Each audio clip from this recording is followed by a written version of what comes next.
Jayden King.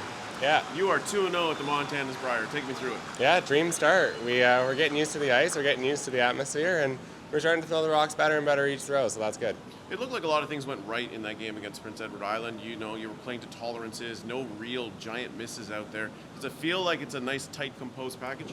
Yeah, I feel like we're still trying to figure it out, get rocks in the right spots. We were really shooting to our tolerances, making sure they didn't have an opportunity for more than two. When we had the hammer, make sure we had an open look at the end. So we're not quite firing on all cylinders, but our B game's getting us through.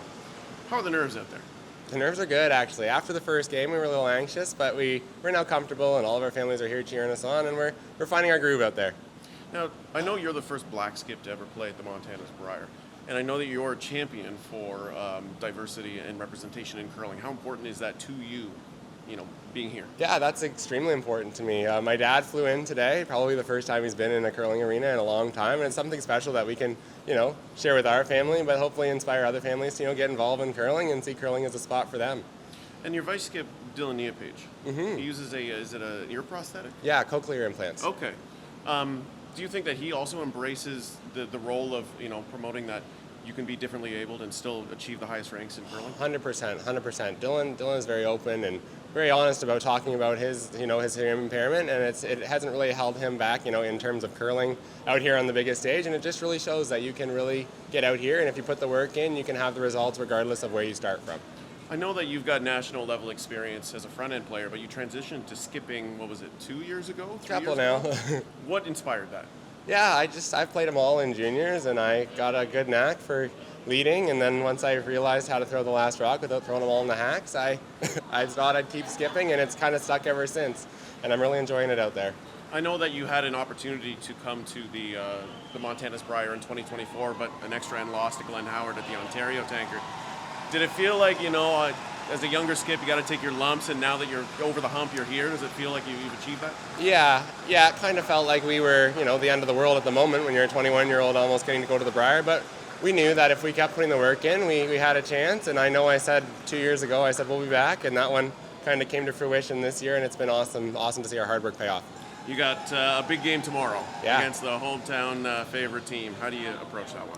Yeah, just the same way we approach any other game. We know they have the crowd behind them, obviously, but they also have to throw 8 rocks, and none of them start in the middle. So we can go from there and see what happens for us. We know we can, stick with them and put some good ends together. 2-0, and you're playing a 2-0 team tomorrow. This is shaping up as quite an opening weekend for you guys. Yeah, it's a good start. That's kind of what we were hoping for. Get our feet under us, get used to the ice, the crowd, all that stuff, and it felt like we played really well. Interesting contrast to 9 years ago in this building. It was kind of a shaky start, I guess, is the best way to put it. And you guys look a lot more comfortable out there. Yeah. I guess just used to the surroundings, used to the environment. Yeah, I think we learned a lot from the last couple of events that have been here, and the intensity and the energy that's in the building. We've been able to better manage that to start this weekend, and I feel like we're playing well. So much focus, obviously, on the skipper. Yeah.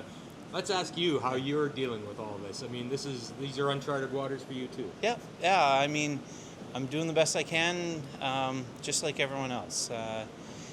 It's definitely been an emotional season. A lot of emotions are running, a little bit higher than usual coming into this event. We want to play well for not only ourselves but all our supporters. So we're feeling that. So from that perspective, is there almost kind of like you're in your happy place when you're on the ice, just focusing on making shots? Yeah, we chatted about it a little bit last night after the first game and how we felt, and I definitely felt much more comfortable last night than I did 9 years ago over the first few games. So, to me, being out there and using the crowd as good positive energy as opposed to feeling the pressure of it all, I felt like I'm better equipped this time around. Well, Jim, that was a nice bounce back for you guys tonight, and probably pretty important to come back with a win tonight. Oui, après la partie d'hier contre Brad Gouchou, c'est sûr qu'on était un petit peu déçus, là, sans nécessairement penser qu'on avait une énorme chance de gagner. On avait nos chances d'au moins le forcer à lancer sa dernière pierre au dernier bout. On a eu un mauvais 7e puis 8e bout. Aujourd'hui, on s'est regroupés et on a vraiment joué une bonne partie où on était en mesure de contrôler les bouts. Puis ça nous a donné un bon résultat. Donc 1-1 après 2 jours, c'est correct. when you looked at the schedule and you're coming to St. John's and you're playing both Newfoundland teams back to back to open the event, that could be pretty intimidating, knowing what the crowd was going to be like. Oui, on s'était préparé pour ça. C'était bruyant, mais les fans étaient très polis aussi quand on jouait. Donc, ça met de l'atmosphère. Donc, on a fini d'être les méchants. On a fini notre voyage ou nos parties contre les équipes de Terre-Neuve. Donc, peut-être qu'on va avoir plus de fans pour le reste de l'événement. You know, a lot of talk about retirements at the Brier this year, and your team has obviously announced a few. Just talk about the emotions you're going through as you play and what you've said is going to be your last Brier. J'en profite présentement de pouvoir jouer un Brier comme ici où c'est plein, il y a de l'atmosphère. Je pense que c'est ce que tout joueur de curling veut avoir la chance de pouvoir faire au moins une fois dans sa vie. Donc, 50 ans, j'ai encore une chance de le faire une dernière fois. J'en profite pour chaque moment. Puis les émotions viendront à la fin quand j'aurai joué ma dernière partie. I think it's a testament, Mark, about you guys as a team that, considering all you guys have endured in terms of travel, in terms of the emotional roller coaster, you're still finding ways to win out there. That must make you pretty proud of these guys. Yeah, we're hanging in there. We're grinding. There's nothing pretty out there right now. We're having to fight for everything.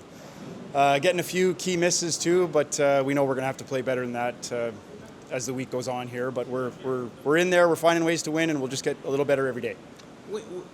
I imagine you arrived here not exactly knowing how this was going to go, just from a physical standpoint, right? Yeah. Because this is uncharted waters. Well, and a lot of sweeping for Brett for the last month, and Benny getting sick, and so we're not at our best right now physically or emotionally or mentally. But there's enough time between games here that we should be able to get some rest. And as the week goes on and the crowd's been great, the adrenaline gets going. Hopefully, it's enough to carry us through another week, and but we'll see.